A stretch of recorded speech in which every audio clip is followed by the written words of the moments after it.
आदरणीय बंधुओं, माताओं व मेरी प्यारी बहनों, राधे राधे। आप सभी का हमारे YouTube चैनल जीवन की धारा पर बहुत बहुत स्वागत है। बंधुओं, आज हम इस वीडियो में अधिक मास महत्तम का 23वां अध्याय सुनेंगे, जिसे सुनने सुनाने से भगवान पुरुषोत्तम की कृपा से मन वांछित फलों की प्राप्ति होती है, दुख दरिद्रता का नाश होता है। कथा महत्तम सुनने के बाद यदि आप हमारे चैनल पर नए हैं तो कृपया हमारे चैनल को सब्सक्राइब करें, बेल आइकन को प्रेस करें ताकि हमारी वीडियो की नोटिफिकेशन सबसे पहले आप तक पहुंच सके। वीडियो को शेयर व लाइक भी जरूर करें। बंधुओं, अब अधिक मास के कुछ दिन ही शेष बचे हैं, इसलिए अधिक से अधिक जप तप दान व्रत उपवास भगवत कथाओं का श्रवण व प्रभु नाम संकीर्तन कर पुण्य फलों को प्राप्त करें। यह भगवान पुरुषोत्तम का प्रिय माह है। भगवान पुरुषोत्तम की शरण में जाने पर भगवान ने इस माह को केवल अपना नाम ही नहीं दिया, बल्कि सभी महीनों का अधिपति भी इसे बना दिया। इस माह में किए गए पुण्य कार्यों का फल मनुष्य को कई सौ गुना होकर प्राप्त होता है। इसलिए अधिक मास के शेष बचे दिनों में अधिक से अधिक जप तप व्रत उपवास दान पुण्य व भगवान के निमित्त दीपदान अवश्य करें। बंधुओं, कल की कथा में हमने सुना कि राजा दृढ़ धनवा वाल्मीकि जी से पूछ रहे हैं कि हे ऋषिवर, पुरुषोत्तम मास में दीपदान का क्या महत्व है और इसे करने से क्या होता है। राजा की बात का उत्तर देते हुए वाल्मीकि जी ने उन्हें राजा चित्रबाहु के पूर्व जन्म की कथा सुनाते हुए कहा कि सौभाग्य नगर में चित्रबाहु नाम के एक राजा हुए। राजा के पास एक दिन ऋषि अगस्त जी का आना हुआ। राजा चित्रबाहु ने उनसे पूछा कि हे ऋषिवर, मेरे पास ईश्वर का दिया सब कुछ है, लेकिन मुझे यह सब अपने किस पुण्य के प्रभाव से प्राप्त हुआ है, मैं यह जानना चाहता हूँ। तब अगस्त ऋषि ने राजा को बताया कि वह पूर्व जन्म में शूद्र जाति से संबंध रखने वाले मणिग्रीव नाम से प्रसिद्ध थे। ऋषि बोले, तुम्हारे बुरे कर्मों के कारण तुम्हारे बंधुजनों ने तुम्हें त्याग दिया था।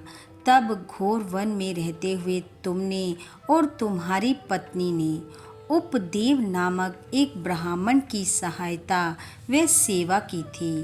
तुमसे प्रसन्न होने पर श्रेष्ठ ब्राह्मण ने तुमसे तुम्हारे दुखों का कारण जानना चाहा। बंधुओं, यहाँ तक की कथा हमने कल के अध्याय में सुनी। आइए अब सुनते हैं आगे की कथा, जो कि इस प्रकार है। जब उपदेव ब्राह्मण ने मणिग्रीव से उसके दुखों के बारे में पूछा तो उनकी बात का उत्तर देते हुए मणिग्रीव बोला, हे विप्र, मैं अपनी भार्या अर्थात पत्नी सहित चमत्कारपुर नामक नगरी में रहता था। मैं धनी परोपकारी और पवित्र हृदय वाला व्यक्ति था, परंतु भाग्यवश आगे चलकर एक समय मेरी बुद्धि भ्रष्ट हो गई और मैंने अपने धर्म का पालन करना छोड़ दिया, पर स्त्रीगामी हो गया। अपेय वस्तुओं मदिरा आदि का सेवन करने लगा। चोरी हिंसा आदि करने के कारण मेरे अपने संबंधियों ने मुझे त्याग दिया और राजा ने भी मेरा घर आदि सब मुझसे छीन लिया और जो संपत्ति मेरे पास बची थी वह बंधु बांधवों ने ले ली। इस तरह सबसे अपमानित होकर मैं इस वन में आ गया और यहाँ पर ही मैंने निवास कर लिया। यहाँ पर जीवों की हिंसा करके मैं अपनी पत्नी सहित जीविका चला रहा हूँ। हे श्रेष्ठ ब्राह्मण, मुझ पाप आत्मा पर दया करो। मेरे पूर्व जन्म के सत्कर्मों के फल से इस वन में मुझे आपके दर्शन मिले हैं। हे महामुनि, पत्नी सहित मैं आपके शरण में हूँ।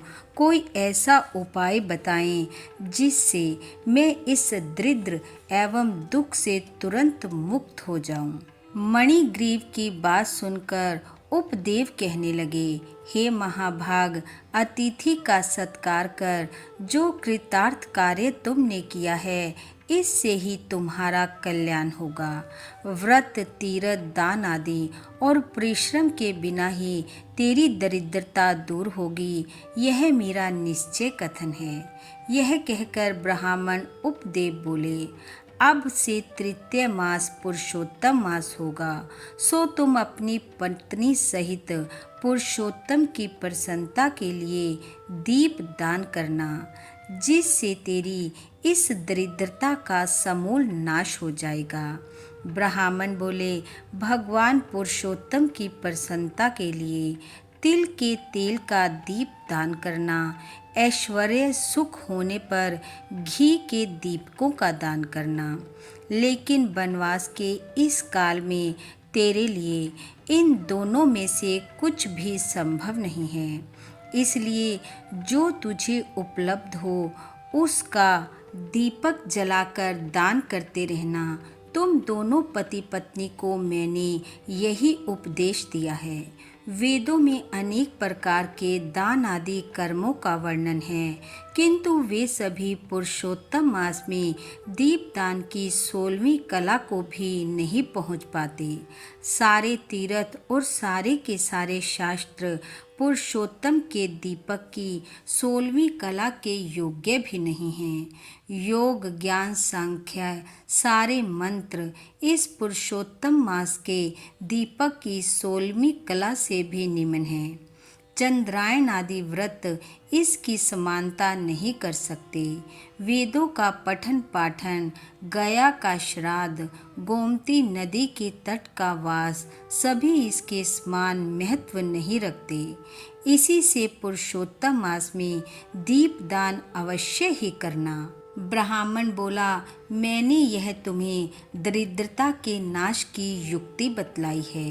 हे वत्स, तुम्हारा कल्याण हो। तुम्हारी सेवा से मैं अत्यंत प्रसन्न हूँ और अब मैं प्रस्थान करना चाहता हूँ। अगस्त जी बोले, इतना कहकर वह श्रेष्ठ ब्राह्मण मुरलीधर भगवान को स्मरण करते हुए प्रयागराज की ओर चल पड़े।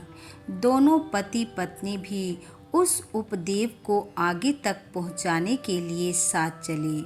इसी प्रकार चलते चलते कुछ दिन बीत गए तो वे दोनों ब्राह्मण से आज्ञा पाकर अपने आश्रम को लौट आए और भगवान पुरुषोत्तम का स्मरण करते हुए भक्ति के साथ 2 मास बिता दिए।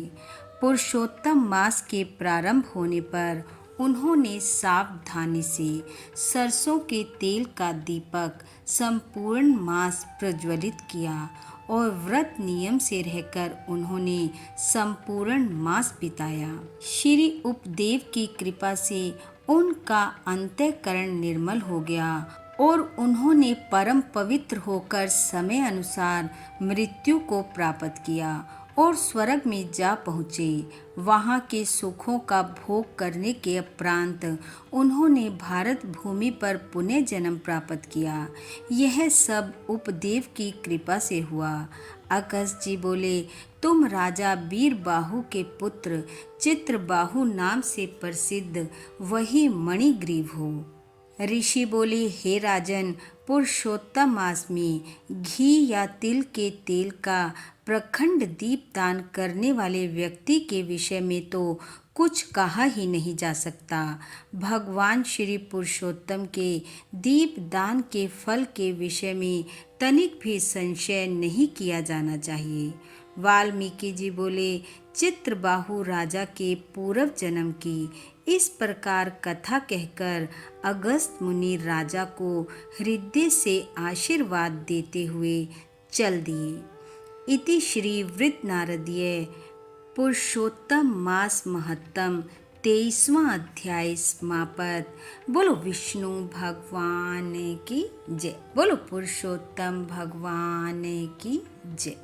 बंधुओं, भगवान श्री हरि की कृपा आप व आपके परिवार पर सदैव बनी रहे। आपका घर आंगन खुशियों से महकता रहे। इन्हीं शुभकामनाओं के साथ आप सबका बहुत बहुत धन्यवाद। राधे राधे।